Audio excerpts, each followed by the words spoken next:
Hey there, Sharon Horne-Ellstrom here. We are going to do a 2025 review and wrap up of your business, where you are right now, and a 2026. I'm going to share a framework that I highly recommend that you apply to your business or your life. If you don't have your own framework that you're using already, depending on where you are in your business, you may very well already have a system or a framework that you use.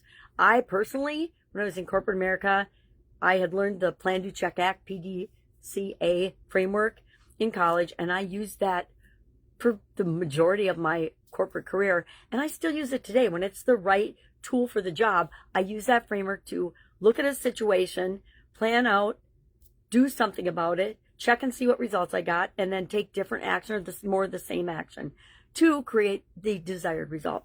In this case, we want to supersize and grow our business. Wherever you are in your business journey, because it is indeed a journey, will determine what your next step is.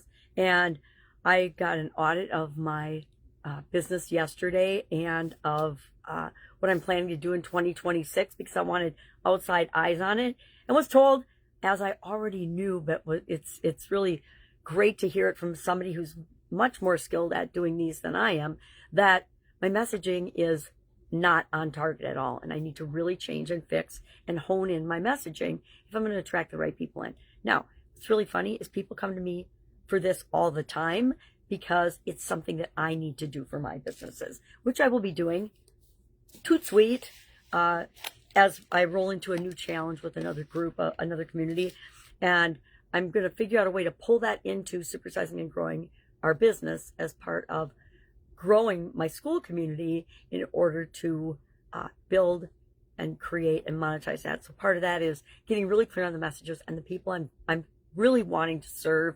I serve a very diverse group of individuals and people right now, and I want to hone that in to more who am I here for and who am I here to help the most, because you know what? We can't serve everybody all the time. It's impossible. There's 8 billion people on the planet, so that would be ridiculous. So one thing I am doing is we're doing the annual challenge, the Be a Better You annual challenge. And I'm going back through, this is my first few months of the annual challenge. I do the challenge right along with you, and that's how I fill entire books up. So I'll have 2 books for this year on the challenge.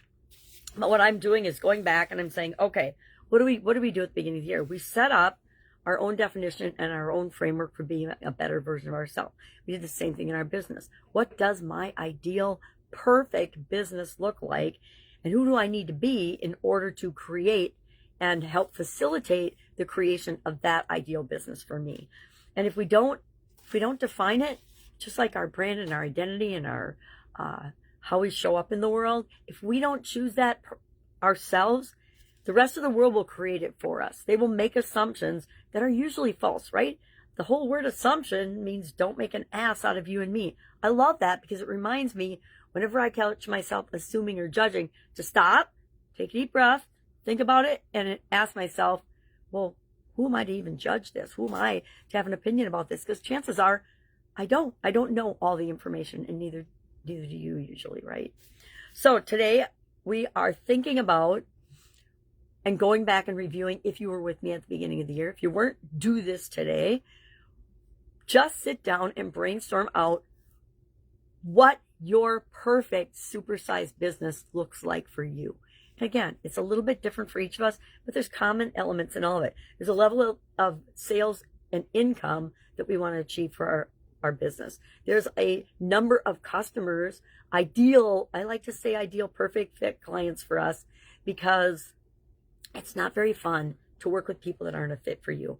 I think all of us have to do it a couple of times to say, oh my God, no, you are the most life-sucking client or customer or business I have ever worked with. I'm going to make sure I don't choose any organization like yours again. And then we choose better, our messaging becomes more clear, and we fit better into the world. Our business fits better into the world, and it's all about making the world a better place. So today, what are we doing? We are reviewing or writing, this is my ideal business. These are the characteristics of it. And be specific, right? If you want a $1 million business or a $10,000 a month business or a $1 billion business, write that down. And I'd say Write down the biggest thing that you can possibly imagine. And I will tell you, no matter what it is, that is just teeny tiny and a tiny percentage of what you're capable of creating in the world and in your business. All right, that's all I've got today. If you have any questions about this, my voice is actually coming back, so feel free to reach out and ask. Otherwise, have an absolutely amazing day, and I'll, of course, be with you tomorrow.